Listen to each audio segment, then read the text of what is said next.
이제 오데카라는 단어를 풀고 가야 여러분이 조금 이제 문제가 조금 쉬워질 수 있는 것이죠.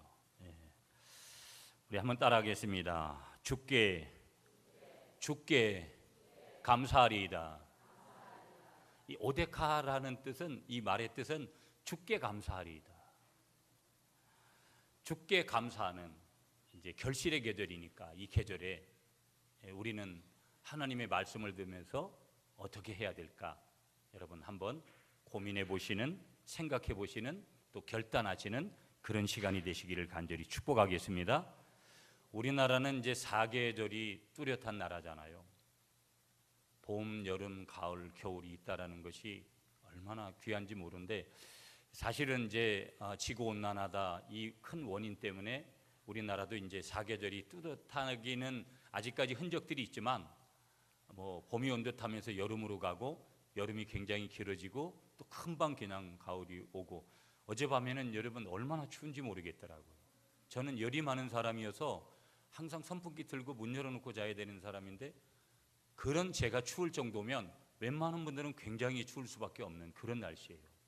저는 이제 순간 피부적으로 그거를 느끼면서도 이게 좋은 현상들은 아니거든요. 사실은 원래대로 가야 되는데, 원칙대로 가야 되는데, 이게 지금 원칙에서 지금 우리의 삶의 자리가 자연적인 모든 것들이 이탈하고 있다라는 것을 뭔가 느껴요.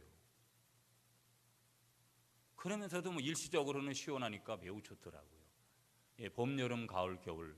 우리나라는 그래서 너무 복된 나라고 너무 귀한 나라에서, 대한민국에서 태어난 것은 너무 귀한 것이다. 어제 저녁에 축구를 이겨서 그렇고, 어제 저녁에 야구를 이겨서 더 그런 것이죠, 보면은요. 예, 너무 감사한 거예요, 보면.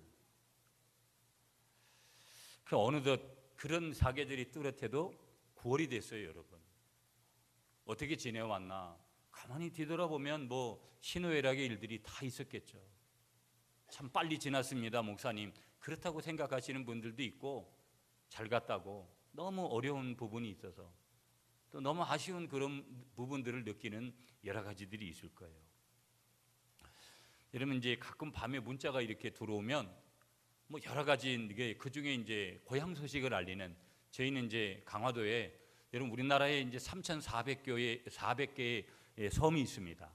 그 중에 한 500개 정도가 유인, 이제 사람이 사는 곳이고, 나머지는 무인도예요. 우리나라가 세계에서 4번째로 섬이 많은 나라입니다. 첫 번째는 인도네시아고요, 두 번째는 필리핀이고, 세 번째는 어딜까요? 일본입니다. 그 다음에 우리나라가 4번째로 섬이 많은 나라인데, 3,400개의 섬 중에 500개 정도만 사람이 살고, 나머지는 이제 사람이 살지 않는 무인도라는 거예요. 저희는 뭐 아주 강화도 중에서도 배 타고 1시간 반을 가는 작은 섬이니까 거기 향후회가 있어요. 그러면 이제 고향 소식을 늘 이제 문자로 전해주는데, 어제도 띵동 하고 이제 문자가 하나 왔어요. 항상 좋은 소식보다는 이제 어른들이 돌아가신 소천에 대한, 별세에 대한. 그래서 저희 그 섬 중에서도 저희가 사는 동네는 18가구밖에 안 돼요.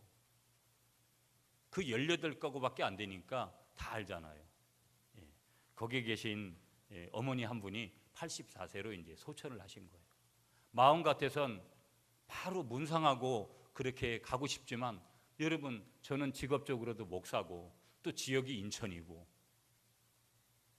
너무 마음이 여러 가지로, 물론 우리 예수 믿는 사람들의 장례 문화는 기뻐하는 거고 그렇지만, 그분이 지난번 제가 강화도에 갔을 때 그분이 봉투를 하나 주는데 그 안에 돈이 10만 원 들었어요. 제가 목사니까 동네에 코올리게로 자란 그런 자식 같은 그런 적이어도 늘 목사님으로 그렇게 저를 대접하고 그렇게 가니까, 그러면서 제가 그런 마음이 들었어요. 아니 그때 조금 더 기도해 드렸어야 되는데. 그분 예수 믿고 신앙생활 잘하시다 이제 천국 가신 거예요. 제가 왜 이런 얘기를 오늘 아침에 꺼냈냐면, 우리가 이 결실의 계절에 이제 9월이 이제 결실의 계절, 9월, 10월 더 점점 결실의 계절로 이제 다가가잖아요. 우리 인생은 어떤 결실을 준비하면서 가고 있는가? 조금 이제 점검해 볼 필요성이 있는 것이죠. 여러분 우리가 세상을 보면, 우리가 이제 세상 속에 살잖아요. 세상에는 너무나 재미난 일들이 많아요. 그렇지 않아요? 너무 우리를 유혹하는 그런 것들이 많죠. 이제 이번 달에는 추석이 있잖아요. 너무 짧아서 여러분 3일 동안 갔다 올 수 있을 것 같아요. 저에게는 가는데 사실은 하루, 오는데 하루인데 그래도 이 3일밖에 주어지지 않은 시간일지라도 여러분 추석을 통해서 고향을 갈 수 있다는 것은 매우 저에게도 가슴이 뛰고 여러분들에게도 아마 분명히 그럴 겁니다. 우리가 이 추석을 맞는 이 맘때 또 더불어 결실의 계절인데 이 결실의 계절에는 더욱 우리가 이제 그렇다라는 것들을 느끼게 되는 것이죠. 우리가 한번 생각해 보세요, 여러분. 세상엔 재미있는 것들이 많은데 세상의 재미의 유혹을 물리칠 수 있을 정도로 말씀을 사모하고 말씀을 사모하는 동시에 하나님의 그 말씀에 순복할 수 있는, 순종을 더 넘어서 순복할 수 있는 열정을 우리가 품어야 할 때라는 것을 믿으시기 바랍니다. 왜 그러냐면 우리 아버지 어머니보다 우리는 굉장히 오랫동안 이 땅에 살 것 같이 느껴졌어요. 그런데 그렇지 않다라는 것을 저 자신도 느끼고 여러분들도 느끼는 거예요. 우리는 매사에 죽음을 두려워하면서 살아가는 것이냐? 예수 믿는 사람들은 절대 그런 거 아니죠. 그러나 우리는 항상 종말을 잊지 않고 살아가야 될 분명한 근거들이 우리에게 있는 거예요. 세상은 영원히 살 것 같이 그렇게 살라라는 거예요. 그러나 하나님은 우리에게 그렇게 말씀하시지 않았어요. 곧 오실 주님을 바라보면서 곧 주님을 만날 그날을 바라보면서 주님 앞에서 말씀 앞에서 저와 여러분들이 순종하고 순복하면서 살라고 우리에게 말씀하시는 줄 믿습니다. 어떤 결실을 우리가 더 많이 맺을 거냐? 가을에 우리는 육적인 결실도 생각하면서 영적인 결실도 더 많이 고민해 봐야 된다는 거예요. 그래서요, 여러분, 유대인들은요, 우리가 이제 오늘 본문이 시편이잖아요. 유대인들은 시편이 그들의 삶이 되기까지 이 시편을 다 암송한 거예요. 특별히 이 119편을 암송한 거예요. 시편 119편 오늘 본문 보면 여러분 176절까지 굉장히 그래요. 성경 중에서 가장 긴 절이거든요. 이걸 다 암송한 거예요. 어린아이 때부터 이걸 암송시키는 거예요. 이게 삶이 되라고. 여기에는 조금 있다 그 근거들이 분명히 있는데 말씀을 드릴 거예요. 여러분, 그래서 이 유대인들의 최대 관심이 뭐냐면요, 유대인들은요 어디에 최대 관심을 가졌냐면요, 어떻게 하면 내가 하나님의 의도, 그 하나님의 목적, 하나님의 계획, 하나님의 뜻을 생활화하고 삶으로 뒷받침할 것인가, 여기에 최고의 관심을 가지면서 살았어요. 뭐 어떻게 하면 돈 많이 벌고 어떻게 하면 출세하고 이런 것들이 잘못됐다라는 것이 아니에요. 이것을 최우선 순위로 삼지를 않았어요. 전 세계가 유대인들이 장악하는 모든 상권을, 경제를, 모든 분야를 유대인들이 갖다가 지금 그 붙들고 가는 그 근거가 어디에 있느냐? 그들은 하나님 제일주의로 살기 때문에 그렇다라는 거예요. 말씀 제일주의로 살기 때문에 그렇다라는 거예요. 아멘이십니까? 우선순위가 분명한 거예요. 왜? 하나님이 복을 주시잖아요. 사람들은요, 내가 땀 흘리면 다 되는 줄 알아요. 물론 땀 흘려야죠. 최선을 다해서 살아야죠. 그러나 최선을 다해서 산다고 땀만 무조건 흘린다고 여러분 모든 문제가 해결되지 않습니다. 그건 가장 어떻게 보면 세상적인 방법이고 가장 어리석은 방법이에요. 주와 함께 가야 될 줄 믿습니다. 주님이 복을 주셔야 되고 주님이 이끌어 주셔야 되고 주님이 함께 해 주셔야 되고 주님이 보호해 주셔야 되고. 여러분 믿으시죠? 이게 삶의 원리가 되어야 된다는 거예요. 인생을 걸어가는 우리들의 어떤 삶의 지침들이 되어야 되는 것이죠. 유대인들이 그랬다는 거예요. 우리는 아침에 이런 질문을 한번 해보기를 바랍니다. 여러분, 우리가 어떻게 하면 이 세상을 사는 동안 하늘을 향해 나아갈 수 있겠는가? 아멘이시죠, 여러분? 이왕 구원받았는데 날마다 땅을 위해 살지 않고 날이 가고 해가 갈수록 예배를 거듭할수록 내 신앙이 하나님 앞에서 자라갈 수 있겠는가? 어떻게 하면 예수 그리스도를 닮는 아름다운 인생 가운데 우리가 그런 것들을 맛볼 수 있을까? 오데카, 여러분 뭐라 그랬어요? 주께 감사하리다. 오데카, 주께 감사하리다. 이 오데카의 계절에 여러분, 저와 여러분들이 오늘 주신 본문 시편 119편 1절부터 8절 본문을 통해서 함께 은혜를 나누기를 원합니다. 여러분, 오늘 이 시편 119편을 보면은요, 여러 가지 어려움과 시련을 겪은 사람들이 하나님의 말씀으로 찬양하고 사랑하며 하나님의 말씀으로 능동적인 생활을 하게 해주는 천국 가는 문이다. 뭐가? 오늘 말씀, 특별히 어떤 말씀? 오늘 본문의 말씀, 시편 119편의 말씀이 그러한 말씀이라는 거예요. 다시 말하면 우리 인생이 뭐냐? 우리 인생의 내비게이션이 되는 말씀이 오늘 본문 시편 119편의 말씀이고요, 인생의 로드맵, 다른 말로 하면 청사진이죠. 어떤 구상, 인생의 로드맵이 될 수 있는 그런 말씀이고요, 인생의 119가 될 수 있는 말씀이 뭐냐면 시편 119편이라는 거예요. 그래서 유대인들은 어렸을 때부터 이 176절까지를 다 암송을 한 거예요. 여러분, 오늘 인생의 내비게이션, 인생의 로드맵, 인생의 119이기에 어릴 때부터 저와 여러분들이 더 자식에게 또 그렇게 우리가 지도해야 될 이유가 있는데, 오늘 우리는 어떻게 그렇게 하고 오고 있는가, 우리의 자신들을 좀 분명하게 뒤돌아볼 필요가 있는 것이죠.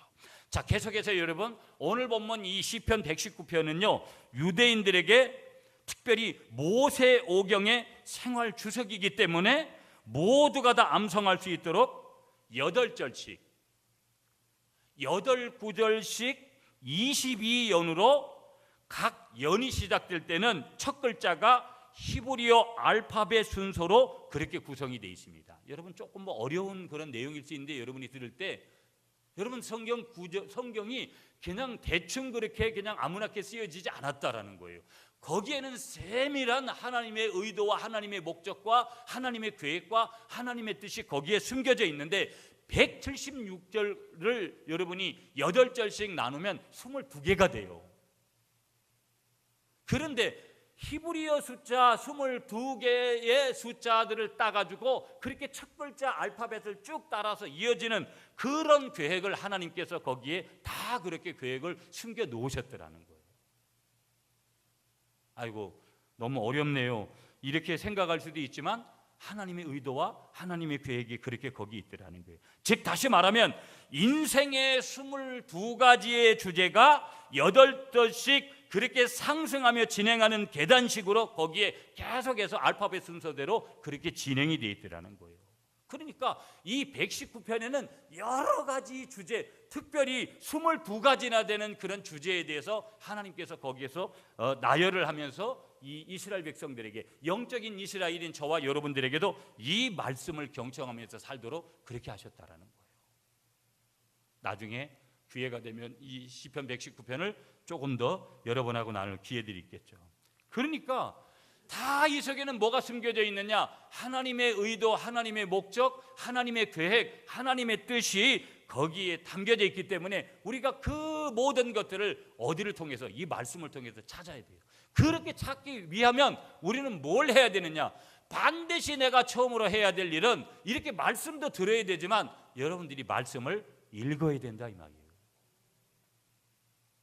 말씀을 읽지 않는데, 하나님의 말씀을 먹지 않는데 거기에서 먹어야 내가 소화가 잘 되는지 소화가 잘 되지 않는지, 어떤 내 속에서 어떤 일이 벌어지는지, 내가 어떤 음식을 먹으면, 오늘 내가 고기를 먹었습니다, 육류를 먹으면 나는 내가 나이가 있기 때문에 소화를 못하고, 내가 채소 중에서도 어떤 것을 먹으면 내가 더 몸에 힘이 나고 내가 생활하기에 편하고, 이런 것을 알듯이 내가 하나님의 말씀을 먹으면 반드시 하나님의 뜻이 이거구나, 그걸 깨닫게 되어지고, 또 거기에서 내가 순종하고 더 나아가서는 어려운 일이라도 내가 순복할 수 있는 하나님이 은혜를 주시는 것을 경험하고, 그래서 내가 신앙이 조금씩 성장하는 것도 경험하게 되어지고, 하나님께서 우리의 가정에, 우리 자녀들에게 나를 통해서 하나님이 복을 주시는 것이 어떤 것인지를 깨닫게 되는 거예요. 아멘이시죠, 여러분? 성경을 읽으셔야 돼요. 반드시 매일매일 성경을 읽으셔야 돼요. 나는 아직까지 목사님 성경을 읽어도 잘 뭐라고 모르겠다고. 모르는 게 당연하죠. 저도 모르는 게 많은데, 그러나 성령이 반드시 깨닫게 하시면 반드시 하나를 알게 되고, 이렇게 설교를 듣다가도 성경 여기가 이런 거구나. 여러분이 성경 공부를 하다가도, 셀가족 모임에서 이 말씀을 나누다가도, 또 누군가의 방송 설교를 듣다가도 이 말씀이 이 말씀이구나, 이렇게 깨달아가는 거예요. 반드시 말씀을 읽어야 무슨 일이 일어난다라는 거 믿으시는 여러분이 되시기를 축복합니다. 자, 오늘 본문 1절 2절로 가겠습니다. 여러분 1절 2절을 여러분이 읽어주세요. 시작.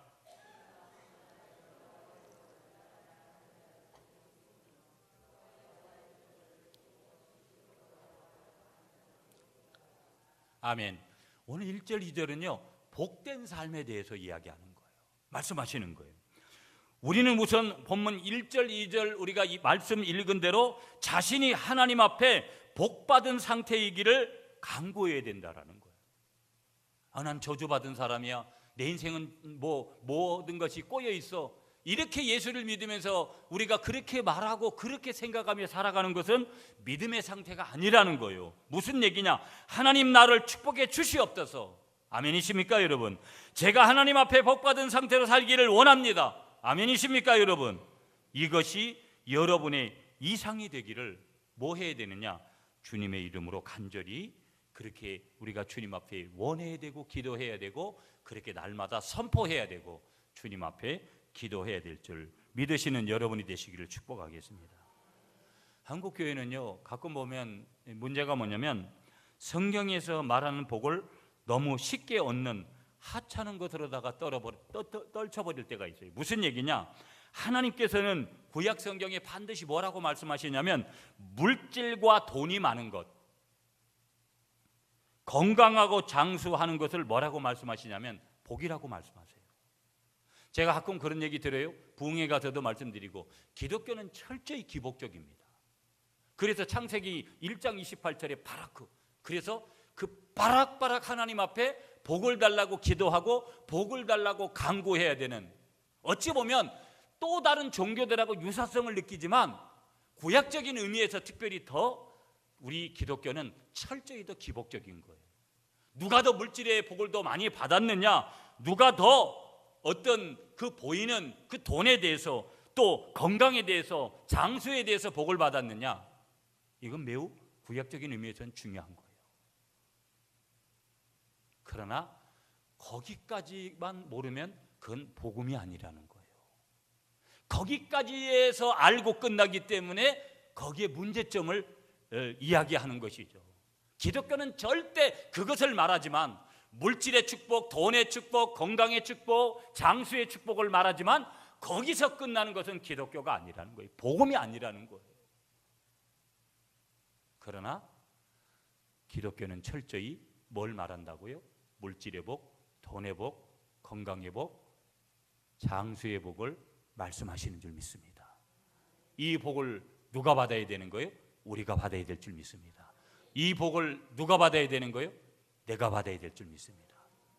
여러분이 많이 받으셔서 가족들을 위해서도 많이 사용하시고, 옆에 계신 교우들을 위해서도 좀 많이 쓰시고, 저 찬양대를 위해서도 밥값으로 좀 많이 쓰시고, 남으면 저에게도 좀 주셔서 저도 좀 쓸 수 있도록 그렇게 해주시면 매우 감사할 줄 믿습니다.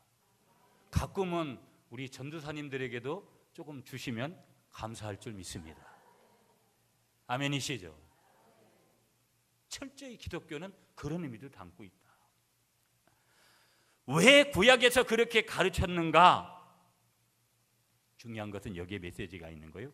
참복을 가르치기 위해서 그렇게 말씀하신 거예요. 그러니까 구약에 말씀하시는 눈에 보이는 그 복은 바로 뭐냐? 구약에서는 그림자를 가리키는 거예요. 그림자. 무슨 얘기냐? 이렇게 기독교는 외형적인 복도 주신다라는 이 그림자를 통해서 그것이 진정한 복의 실체가 아니라는 거예요. 그건 실제적인 복이 아니다. 그림자다. 물론 그림자도 실제적인 부분에 가까운 것이지만, 다시 말하면 건강의 복, 물질의 복, 돈의 복, 장수의 복이 분명히 하나님으로부터 온 것이지만 진정한 복의 실체는 아니다. 다시 말하면 그 모든 것 뒤에 오는 참복의 실체가 있다는 것을 알려주시기 위해서 그림자로 그런 것들을 우리에게 팁으로 어떤 의미에서는 우리에게 주신 거예요. 그러면 여러분, 우리가 하나님께서 팁으로 주는 것도 받지 못하고 산다? 어찌 보면 그건 어리석은 것인지도 몰라요. 세상에서 이렇게 표현해요. 부자 되세요. 어떻게 보면 세상에서 부자 되는 사람들은요, 가뭄에 콩나야 돼요. 그러나 부자 되세요라는 말이 고약적인 의미를 설명하면 우리 예수 믿는 사람들은 예수 믿는 순간부터 다 그렇게 돼야 될 줄 믿습니다.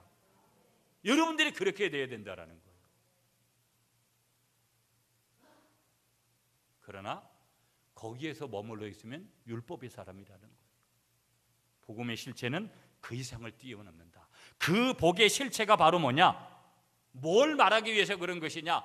거기에서 내가 물질과 돈과 장소와 건강을 거기에서 머물러 있는 것이 아니라 내게 주어지는 장소, 내게 주어지는 건강, 내게 주어지는 돈, 내게 주어지는 물질을 통해서 천국에서의 생활, 또 하나님과의 깊은 교제를 통해서 하나님이 기뻐하시는 삶, 하나님께 영광을 돌리는 삶, 십자가의 삶을 살고자 하는 그런 그림자라는 것을 분명하게 인지하면서 우리는 그 이상으로 달려가야 된다는 것을 기억하셔야 된다는 것을 믿으시는 여러분들이 되시기를 간절히 축복하겠습니다.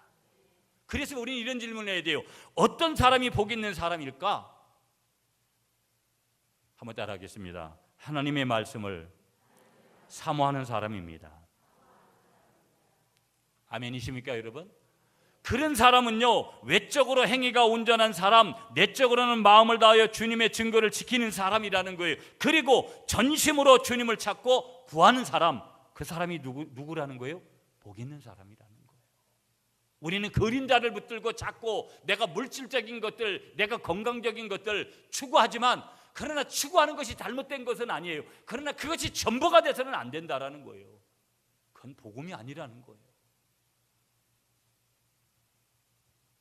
여러분이 하나님을 찾고 하나님 주신 사명을 붙들고 하나님을 위해서 사는 그 길까지, 그것이 복된 길이라는 것을 믿고 나아가시는 여러분이 되시기를 축복하겠습니다.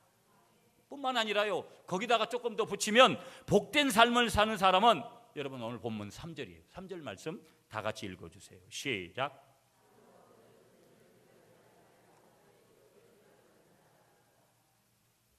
그러면서 복된 삶을 사는 사람은 3절 말씀에 보면은 뭐를 행치 않는다고요? 불의를 행치 않고 긍정적인 주의들을 행하는 사람이다.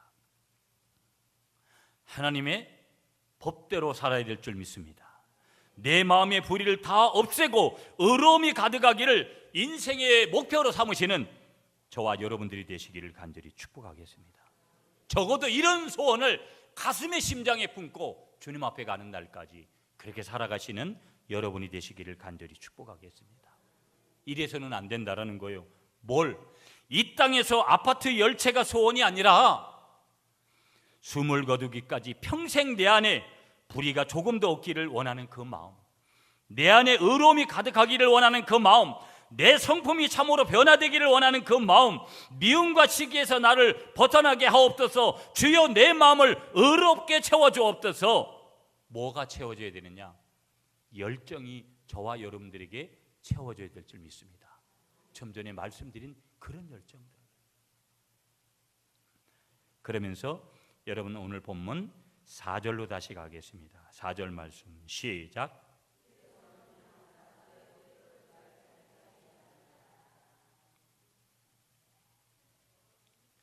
(1절은) 아까 읽었기 때문에 여러분 1절과 4절에서 또 다시 주시는 메시지가 뭐냐? 내가 복을 받고 또 복 있는 사람이 되어지고 또 그런 행실을 하는 기준이 뭐냐? 아까도 말씀드렸는데 말씀을 사모하는 거다.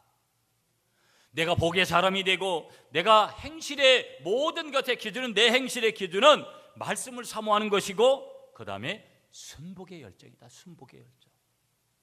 하나님이 무엇라고 말씀하시든지, 하나님께서 어떻게 말씀하시든지 내가 거기에 대해서 어려운 문제까지도 순종할 수 있는 그 사람이 되는 거.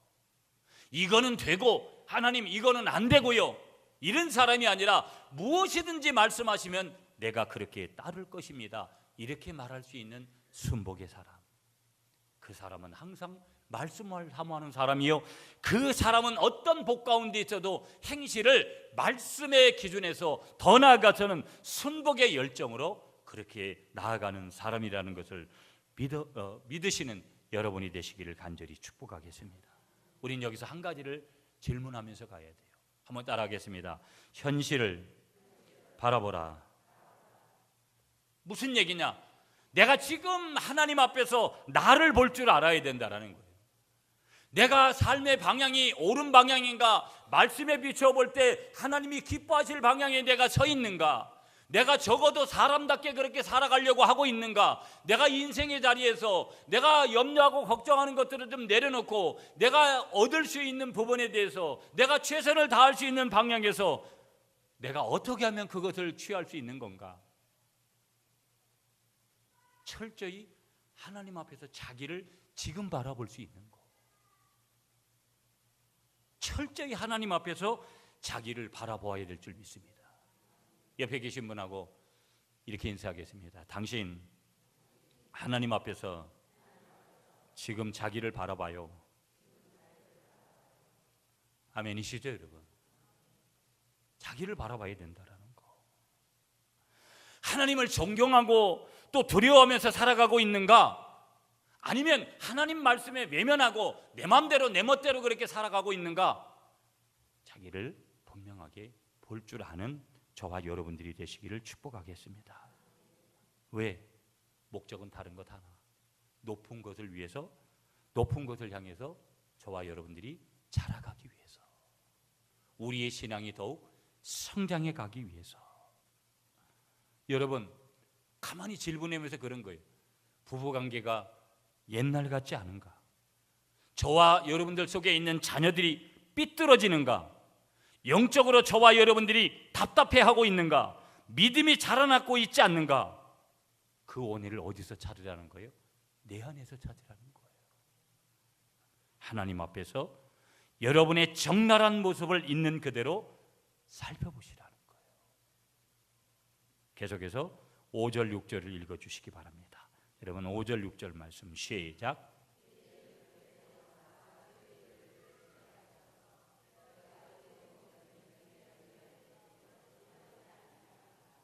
아멘. 한번 따라하겠습니다. 올바른 기도를 드리자.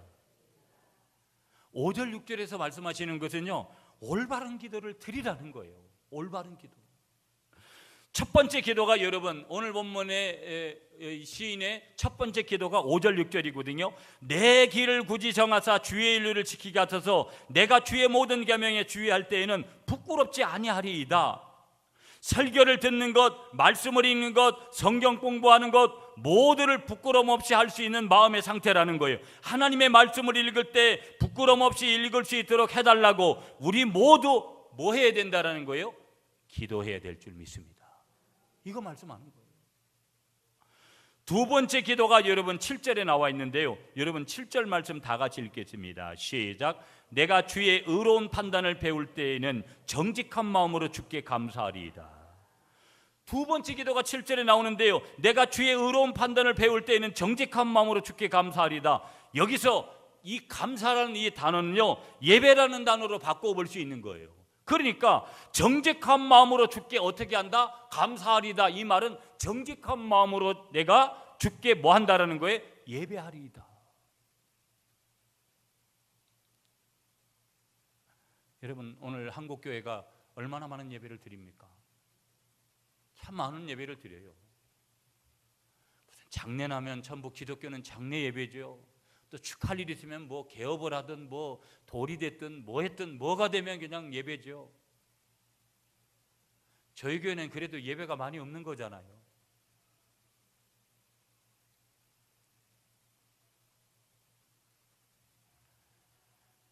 오늘 우리가 예배가 드리는 예배가 사울의 예배가 돼서는 곤란하다라는 거예요. 여러분, 사울이라는 구약의 인물을 아시지만 그가 하나님께서 왕으로 삼으시고 얼마나 기뻐했는지 몰라요. 나중에는 제사장이 집례해야 될 예배까지도 제사까지도 자기가 드려서 결국은 하나님 앞에 버림을 받아요.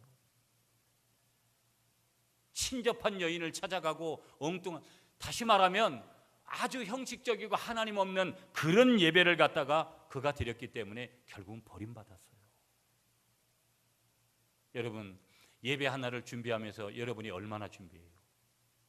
제가 이 통합청 목사가 되면서 여러분, 그전에는 보수교단에서 제가 신앙생활을 했잖아요. 주일에 어디 식당에 가서 밥 먹는 것은 생각지도 못했어요.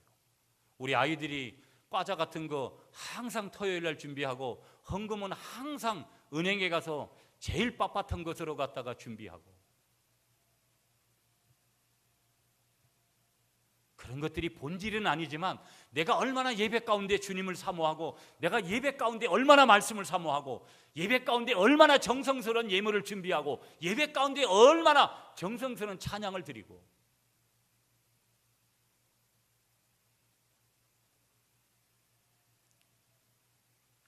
그러면서 매일 중요한 거, 삶의 변화가 중요한데, 내가 오늘 예배를 드렸으면 내 삶이 변화가 일어나야 되는데 삶의 변화가 없는 그런 예배, 그래서 오데카가 없는 거.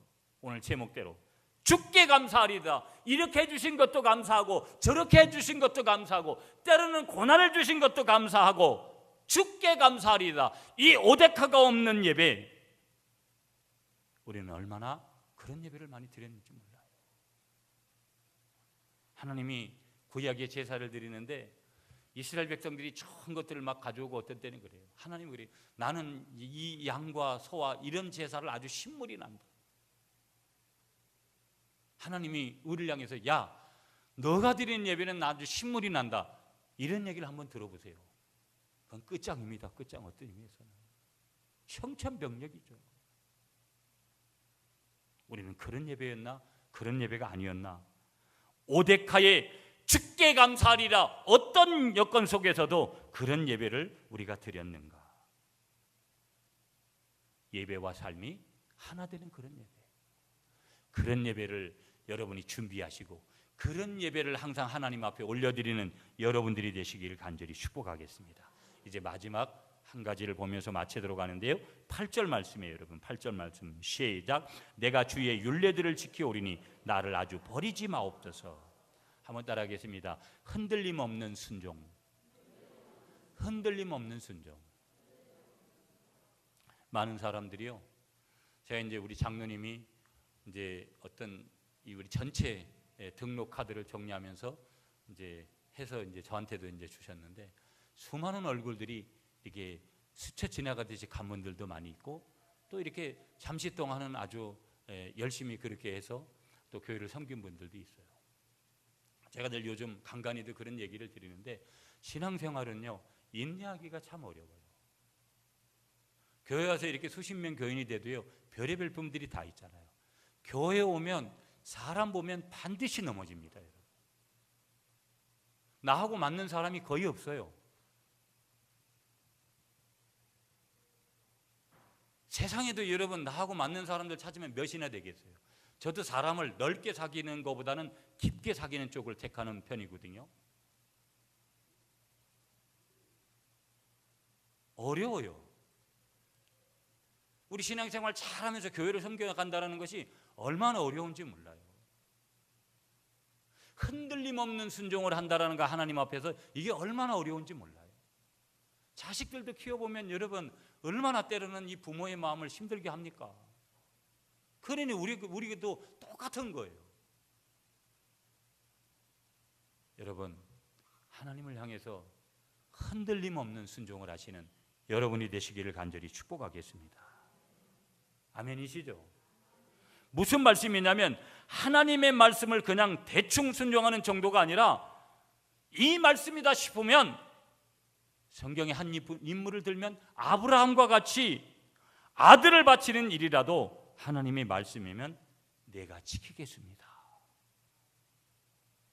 나를 그런 사람으로 만들어 주옵소서. 또 그런 순종이 우리가 하나님 앞에서 필요하더라는 거예요. 흔들림 없는 순종. 부부의 관계에서도, 부모 자식 간의 관계에서도, 형제들의 관계에서도, 내가 알고 있는 지인들의 관계에서도 흔들림 없는. 그러나 우리는 신앙인이기 때문에 우리의 신앙의 그 자리에서 하나님을 향한 흔들림 없는 믿음, 그 믿음이 있으면 어떤 때는 내가 교회를 섬기다가도 어떤 때는 내가 인생의 삶의 자리에서도 내가 그 흔들림의 자리가 분명하면 흔들림 없이 가면 반드시 다른 것을 제어할 수 있는 능력이 거기에서 오더라는 거예요. 말씀을 정리할게요, 여러분. 우리가 어떻게 높은 곳을 향해 우리의 신앙을 성장해 갈 수 있는가? 오늘 복과 행실의 기준인 말씀을 사모하고 순복의 열정을 우리가 품어야 된다고 말씀드렸습니다. 그 열정은 첫 번째 복이 있는 상태, 의로운 성품, 하나님을 경외하는 마음이고, 두 번째는 내 자신의 현실을 올바로 발견해야 된다. 자기를 바라봐야 된다, 하나님 앞에서. 그리고 기도해야 된다. 기도의 두 가지 그런 내용들 5절, 6절, 7절을 통해서 말씀드렸습니다. 그리고 부끄럼 없는 말씀 사랑, 그리고 위선이 없는 그런 예배를 우리가 사모해야 된다는 거. 그리고 마지막으로 흔들림 없는 순종이 얼마나 중요하냐, 이 말씀을 여러분에게 선포해 드렸습니다. 여러분, 우리는 추수의 계절에 내가 오고 싶다고 해서 온 것이 아니라 하나님이 자연적으로 우리를 사계절 가운데 추수의 계절로 우리를 인도했습니다. 오데카, 주님께 감사하리다. 오데카의 계절에 주님께 감사합니다. 주님, 내가 여기서 이렇게 서 있는 거 감사합니다. 더 주님 앞으로 달려가고 주님 뜻대로 주님의 영광을 위해서 주님이 주시는 은혜 가운데 살기를 원합니다. 여러분, 여러분을 짓누르고 있는 여러분이 힘들어하는 부분들이 얼마든지 있습니다. 직장 문제도 있고요, 돈 문제도 있고요, 자식 문제도 있고요, 건강 문제도 있고요. 주님께 기도하면, 믿음으로 예배하며 나아가면, 주님께 찬양하고 나아가면, 주님 말씀에 순복하면 주님은 또 다른 기적을 우리에게 준비하십니다. 이 오데카의 계절에 모든 것을 주께 감사하시면서 주님께서 주시는 귀한 또 다른 은혜를 기다리시는 여러분이 되시기를 간절히 축복하겠습니다.